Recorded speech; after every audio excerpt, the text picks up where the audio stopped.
ترجمہ کوئی بھی چیز، چاہے وہ انگلش میں ہو جائے، چاہے فارسی میں ہو جائے، چاہے عربی میں ہو جائے، اگر آپ کو اس سے کچھ بھی ریلیونٹ آپ نے یاد کیا ہوا یہاں آتا ہے تو آپ لکھ سکتی ہیں. اس سے امپریشن اچھا پڑتا ہے ممتحن پہ جو امتحان چیک کرتا ہے. لیکن اگر آپ کو اشعار صحیح طریقے سے یاد نہیں ہوتے، وزن سے گر جاتے ہیں یا کچھ ورڈز آپ بیچ میں سے بھول جاتی ہیں تو وہ آپ مت لکھیں، کیونکہ جب آپ غلط شعر لکھتی ہیں تو آپ کے نمبر کٹیں گے. تو اگر تو شعر آپ کو صحیح یاد ہے پھر تو آپ تشریح کے درمیان میں لکھیں، ورنہ آپ تشریح کے درمیان میں شعر نہ لکھیں. تو اس کے علاوہ اگر کوئی آپ کو ریلیونٹ کوئی مواد آپ کے پاس ہے یا آپ کو یاد ہے تو لکھ دیں، ورنہ آپ صاف سی کر کے تشریح 1 پیج کی کر سکتی ہیں. اسی طرح دوسرے شعر کی بھی آپ تشریح کرتے ہیں. اب آ جاتی ہے غزل کا حصہ. غزل اس میں آپ کو امپورٹنٹ جو ہے وہ میں غزلیات بتا دیتی ہوں. پہلی غزل جو ہے وہ میر تقی میر کی ہے. غزل کا جو شروع کا شعر ہے مطلب وہ یہ: گل کو ہوتا صبا قرار اے کاش. یہ میر تقی میر کی پوری غزل آپ یاد کر لیں، امپورٹنٹ ہے. دوسری غزل آپ یاد کر لیں: ہوائے دور میں خوشگوار راہ میں ہے. یہ آتش کی غزل ہے. دوسری جو غزل ہے وہ آتش کی ہے. یہ بھی بڑی دفعہ بورڈ میں آ چکی ہے، آپ اس کو بھی اچھے طریقے سے یاد کر لیں. اس کے بعد ہے: یہ آرزو تھی تجھے گل کے روبرو کرتے. یہ بھی آتشی کی غزل ہے اور یہ بہت دفعہ بورڈ کے پیپر میں آ چکی ہے. اس والی غزل پہ آتش کی آپ نے زیادہ فوکس کرنا ہے. نیکسٹ جو غزل ہے وہ ہے: خاطر سے یا لحاظ سے میں مان تو گیا. یہ داغ دہلوی کی غزل ہے. اس کو بھی آپ صحیح طرح یاد کر لیں. لاسٹ والی غزل جو ہے امپورٹنٹ وہ ہے: پھرے راہ سے وہ یہاں آتے آتے. یہ بھی داغ ہی کی غزل ہے. اور اگلا جو شاعر ہے وہ مومن ہے. اس کی آپ غزل دیکھیں: ٹھانی تھی دل میں اب نہ ملیں گے کسی سے ہم. یہ مومن کی ایک غزل جو ہے اس کے بیچ میں سے اشعار جو ہے آ چکے ہوئے ہیں بورڈ کے پیپر میں. رسم جفا دیکھیے کب تک رہے. حسرت موہانی کی غزل ہے.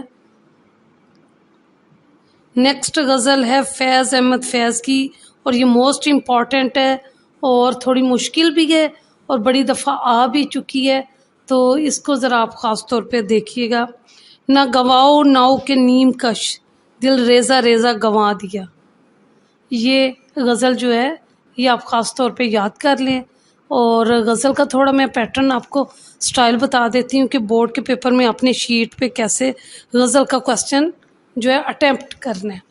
غزل میں یہ ہے کہ غزل کا عنوان نہیں ہوتا، کبھی بھی کسی غزل کا عنوان نہیں ہوتا. صرف شاعر کا نام وہ پوچھتے ہیں تو وہ 1 نمبر کا ہو جاتا ہے، باقی 9 نمبر آپ کے اشعار کی ہیں. ٹوٹل 10 نمبر کا کوسچن ہے. ہر شعر 3 نمبر کا ہوگا. اس طرح سے ٹوٹل نمبر اشعار کے 9 ہو جائیں گے اور 1 نمبر ہو جائے گا شاعر کا. اس طرح ٹوٹل 10 مارکس کا یہ آپ کا غزل کا جو ہے یہ کوسچن ہوگا. اب اس کو اٹیمپٹ کس طرح کرنا ہے وہ میں آپ کو بتاتی ہوں. یہ تھوڑا سا مختلف ہے نظم کے پورشن سے کہ غزل کے اشعار کسی بھی صورت میں آپ تینوں اکٹھے تشریح نہیں کر سکتی، کیونکہ غزل میں یہ لازمی ہوتا ہے کہ ہر شعر دوسرے سے چینج ہوتا ہے. بہت کم ایسے ہوتا ہے کہ ایک شعر جو ہے دوسرے سے ملتا جلتا ہو، تو اس لیے غزل کی تشریح کبھی بھی اکٹھے نہیں کی جاتی. تو اس کے لیے یہ ہے کہ آپ تینوں اشعار کو 3 علیحدہ علیحدہ پیجز پہ لکھیں گی اور کوشش کریں کہ ایک شعر کو ایک آپ پیج ضرور دیں. نظم کی تشریح تھوڑی زیادہ کریں کیونکہ نظم کے 4 نمبر کے اشعار کی تشریح کے نمبر ہیں، اس کے 3 ہیں، لیکن ایک پیج ضرور کریں. اگر آپ کی رائٹنگ خراب نہیں ہوتی اور سپیڈ اچھی ہے تو پھر آپ زیادہ بھی لکھ سکتی ہیں. اس کے اندر بھی آپ شعر جو ہے وہ اگر آپ کو ٹھیک سے آتے ہیں لکھ سکتی ہیں. کوئی حدیث، کوئی ضرب المثل، محاورہ، آپ کو کچھ بھی اگر مواد ریلیونٹ یاد ہے اس غزل کے شعر سے تو وہ آپ ضرور لکھیں، اس سے امپریشن اچھا پڑتا ہے، مارکس بھی اچھے ملتے ہیں۔ لیکن اگر شعر صحیح طریقے سے یاد نہیں تو وہ لکھنے سے نمبر کٹ جاتے ہیں۔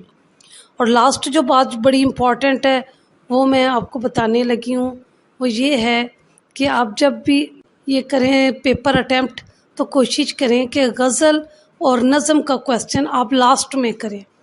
سارا پیپر جب آپ کمپلیٹ کر لیں، آسان سوال اور جو چھوٹے چھوٹے سوال ہوتے ہیں ان کو پہلے کریں، اور کوشش کریں کہ غزل اور نظم کا لاسٹ میں کویسچن کریں، بلکہ غزل کا سب سے لاسٹ میں کریں، کیونکہ پھر آپ کو ٹائم مینیج کرنے میں آسانی ہوگی اور آپ کو پتہ ہوگا کہ یہی کویسچن ہے، تو آپ آرام سے سوچ کے اور صحیح طریقے سے اور زیادہ سے زیادہ آپ یہ کویسچنز دونوں کر سکیں گی۔ تو باقی بیسٹ آف لک، میں آپ کے لیے دعا گوں کہ اللہ تعالیٰ آپ کو بہت ساری کامیابیاں دے، آمین ثم آمین۔ تو یہ میری ویڈیو بیٹا زیادہ سے زیادہ آپ نے سبسکرائب کرنی ہے اور آگے شیئر بھی کرنی ہے۔